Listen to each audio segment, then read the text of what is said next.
So hi guys, మీరు చూస్తున్నారు Prem tutorials 20 channel. మనం సి ప్రోగ్రామింగ్ లాంగ్వేజ్ గురించి డిస్కస్ చేస్తూ ఉన్నాము. సో దాంట్లో లాస్ట్ క్లాస్లో హెలో వరల్డ్ ప్రోగ్రామ్ అనేటువంటిది ఎలా ప్రింట్ చేయాలో తెలుసుకున్నాము. సో ఈ క్లాస్లో ఏం చేద్దామంటే ఈసారి మన వర్డ్ నేమ్ని ఎలా ప్రింట్ చేయాలో తెలుసుకుందాము. సో ఒక 2 ప్రాసెస్ ఉంటాయి. ఫస్ట్ డైరెక్ట్గా హెలో వరల్డ్ ప్లేస్లో మన నేమ్ ఏదైతే ఉంటుందో దాన్ని రీప్లేస్ చేసి ఉంటే ఆటోమేటిక్గా ప్రింట్ అయిపోతుంది. అలా కాకుండా మనం యూజర్ దగ్గర నుంచి ఇన్పుట్ తీసుకొని ప్రింట్ చేయాలంటే సో దాన్ని ఎలా చేయాలో నేర్చుకుందాం. చూడండి ఒకసారి.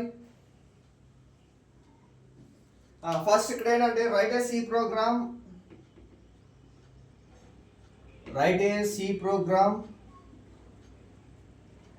C program to print our own name. ఓకేనా? So print our own name. So మన ఓన్ నేమ్ని యూజ్ చేసి ఎలా ప్రింట్ చేయాలో నేర్చుకుందాం. చూడండి. అండ్ సో దాంట్లో భాగంగా మనం ప్రీవియస్గా ఆల్రెడీ డిస్కస్ చేసిందే ఏంటయ్యానంటే ఎప్పుడైనా ప్రోగ్రామ్ స్టార్ట్ చేసేటప్పుడు కన్ఫామ్గా హెడర్ ఫైల్ అనేటువంటిది ఉండాలి. సో ఆ హెడర్ ఫైల్ ఏం చేస్తుందంటే ఆ లైబ్రరీలో ఉన్నటువంటి ఫంక్షన్స్ని ఎక్స్ట్రాక్ట్ చేసుకుంటుంది. సో దాని పర్పస్ అని మనం ఇక్కడ ఒక హెడర్ ఫైల్ తీసుకుంటున్నాము. అదే హ్యాష్ ఇంక్లూడ్ stdio.h. ఓకేనా? సో ఈ std అంటే అర్థం ఏంటి? మనం ప్రీవియస్ క్లాస్లో ఆల్రెడీ డిస్కస్ చేసాం కదా. స్టాండర్డ్ ఇన్పుట్ అండ్ మళ్ళీ discuss standard input or output. ఓకేనా? Standard input or output. So ఈ విధంగా తీసుకుంటాము. సో మనం ఇప్పుడు నేమ్ ప్రింట్ చేయాలి అని అంటే జనరల్గా ఇంట్ మెయిన్ ఫంక్షన్ నుండి స్టార్ట్ చేసుకుంటాము. మన మెయిన్ ప్రోగ్రామ్ అనేటువంటిది ఈ మెయిన్ ఫంక్షన్ ఏదైతే ఉంటుందో అక్కడ నుండి స్టార్ట్ చేసుకుంటాం అన్నమాట. సో ఇంట్ మెయిన్ వచ్చింది. సో దీని ఫాలోడ్ బై ఏం రావాలి? జస్ట్ డైరెక్ట్గా ప్రింట్ ఆఫ్ స్టేట్మెంట్ వస్తుందా? ప్రింట్ ఆఫ్ స్టేట్మెంట్ వస్తుంది. సో ఈ ప్రింట్ ఆఫ్ స్టేట్మెంట్లో ఏం జరుగుతుంది అయ్యా అని అంటే మనం ఏదైతే అవుట్పుట్ స్క్రీన్లో డిస్ప్లే అవ్వాలో, ఏదైతే ప్రింట్ అవ్వాలి అనుకుంటున్నామో సో ఇక్కడ ప్రింట్ఎఫ్ స్టేట్మెంట్లో రాసుకుంటే అదే మనకు అవుట్పుట్ స్క్రీన్లో డిస్ప్లే అవుతుంది.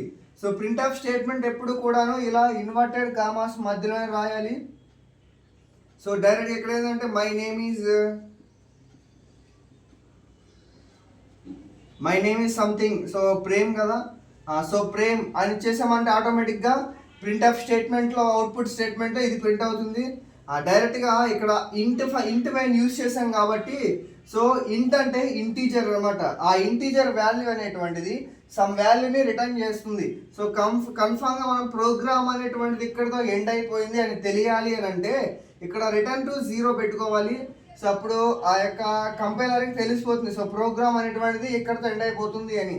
సో దాని ఫాలోడ్ బై దీని యొక్క క్లోజింగ్ బ్రాకెట్ ఇచ్చామంటే ఇది జస్ట్ ఆ ప్రింట్ ఆఫ్ స్టేట్మెంట్ని యూజ్ చేసుకొని ఎలా అయితే direct my name is Prem అని ఇచ్చాం కదా. సో అవుట్పుట్ స్క్రీన్లో సేమ్ ఇదే విధంగా ప్రింట్ అవుతుంది అనమాట. అలా కాదు, ఇప్పుడు ఏం చేద్దామనంటే మనం ఏదైతే మన నేమ్ని ప్రింట్ చేస్తున్నాం కదా ఈసారి అది యూజర్ ఇచ్చే విధంగా ఎలా చేయాలో ఇప్పుడు మనం నేర్చుకుందాము.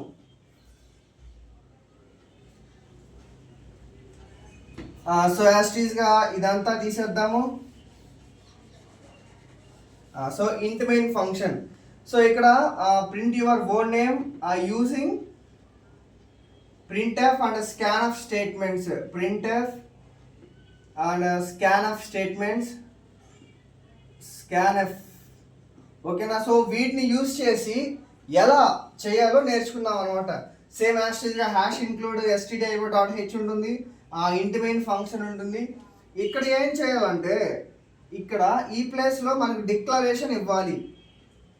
ఓకేనా? సో డిక్లరేషన్ అనేటువంటిది ఇవ్వాలి. సో మనం ఇప్పుడు నేమ్ని ప్రింట్ చేస్తున్నాం కాబట్టి ఆటోమేటిక్గా ఒక డిక్లరేషన్ అనేది ఇవ్వాలి. సో మనం ప్రింట్ చేస్తున్న నేమ్ కాబట్టి కన్ఫామ్గా క్యారెక్టర్స్ వస్తుందా? సో క్యారెక్టర్స్ వస్తుంది. అదేవిధంగా నేమ్ ఎంత ఓవరాల్గా 100. సో ఇక్కడ 100 ఇవ్వడానికి కారణం ఏంటంటే మనం ఎంటర్ చేసే నేమ్ ఏదైతే ఉంటుందో అది 100 క్యారెక్టర్స్ మాత్రమే ఉండాలి. మనం ఎంటర్ చేసిన ఏదైతే ఉంటుందో అది 100 క్యారెక్టర్స్ మాత్రమే ఉండాలి కాబట్టి ఇక్కడ లిమిట్ ఇచ్చాము. నెక్స్ట్ ఇప్పుడు ఏం చేయాలంటే దాన్ని ఫాలోడ్ బై ప్రింట్ఎఫ్ స్టేట్మెంట్స్ని రాయాలి. ప్రింట్ఎఫ్ స్టేట్మెంట్ని రాయాలి. సో ఆ ప్రింట్ఎఫ్ స్టేట్మెంట్లో ఏమని ఇస్తామంటే enter your name, enter your name.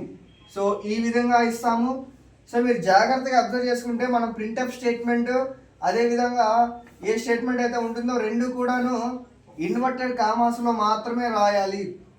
Next దాన్ని ఫాలోడ్ బై ఇక్కడ మనకి ప్రతి స్టేట్మెంట్ ఎండ్ అయిపోయిన వెంటనే సెమీ కాలన్తో టర్మినేట్ అవుతుంది.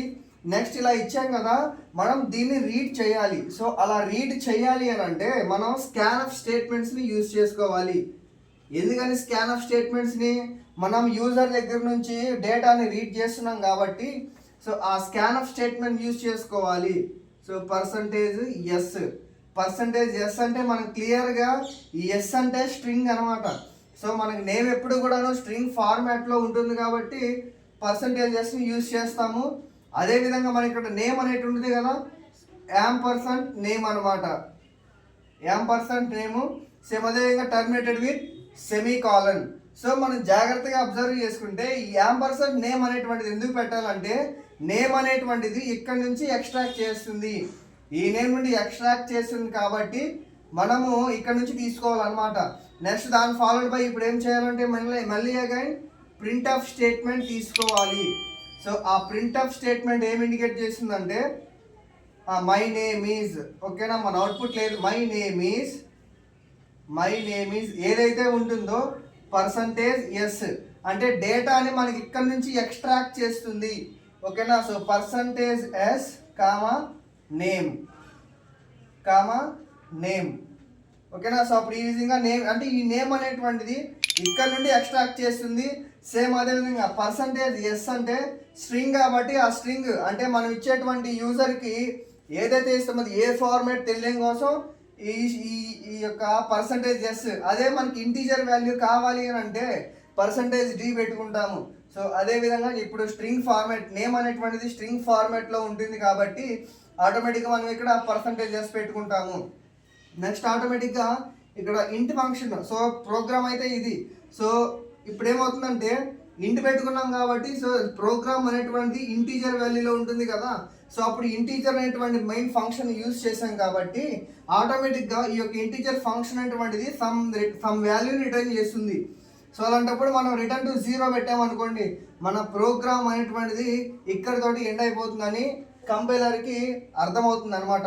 సో ఆటోమేటిక్గా దీన్ని క్లోజింగ్ బ్రాకెట్ పెట్టుకుంటాము. సో ఇలా వచ్చేస్తుంది. సో దీని యొక్క అవుట్పుట్ ఎలా వస్తుందంటే దీని యొక్క అవుట్పుట్ అనేటువంటిది మనకి ఇలా వస్తుంది చూడండి, అవుట్పుట్. సో అవుట్పుట్ స్క్రీన్లో ఏమొస్తుందని మనం ఏదైతే స్టార్టింగ్లో ఎంటర్ యువర్ నేమ్ అన్నాం కదా, సో యాస్టీస్గా ఎంటర్ యువర్ నేమ్ అని వస్తుంది. ఎంటర్ యువర్ నేమ్ మనం ఇక్కడ కూలర్ పెట్టాం కాబట్టి కూలము. అదే మనం ప్రేమ్ అని ఎంటర్ చేసామనుకోండి, ప్రేమ్ అని ఎంటర్ చేసి ఎంటర్ మీద క్లిక్ చేసామనుకోండి సో ఆటోమేటిక్గా పర్సంటేజ్ ఎస్ అన్నాడు కదా, మన ఇక్కడ నుంచి my name is second printf స్టేట్మెంట్లో ఏదైతే ఉంటుందో my name is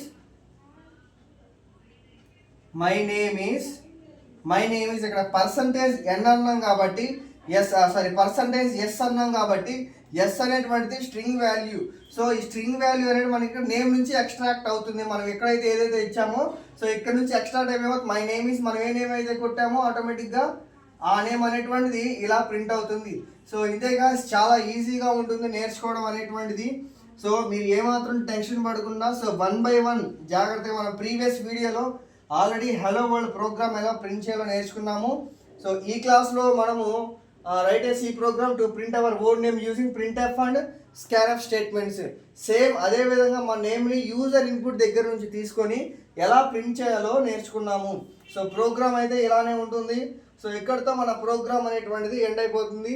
so next క్లాస్లో ఓకేనా. సో నెక్స్ట్ క్లాస్లో ఏం చేద్దామని అంటే ఎడిషన్ ఆఫ్ 2 నెంబర్స్ అంటే మనం సಮೇషన్ యొక్క ఆపరేషన్ ఎలా చేయాలి, అసలు ఏ ఫార్మాట్లో చేయాలి, సో కొత్తగా ఎలాంటి ఆపరేషన్స్ అప్లై చేయాలి, ఏ యొక్క సైన్ వాల్యూస్ తీసుకోవాలనేటువంటిది నెక్స్ట్ క్లాస్లో డిస్కస్ చేసుకుందాము.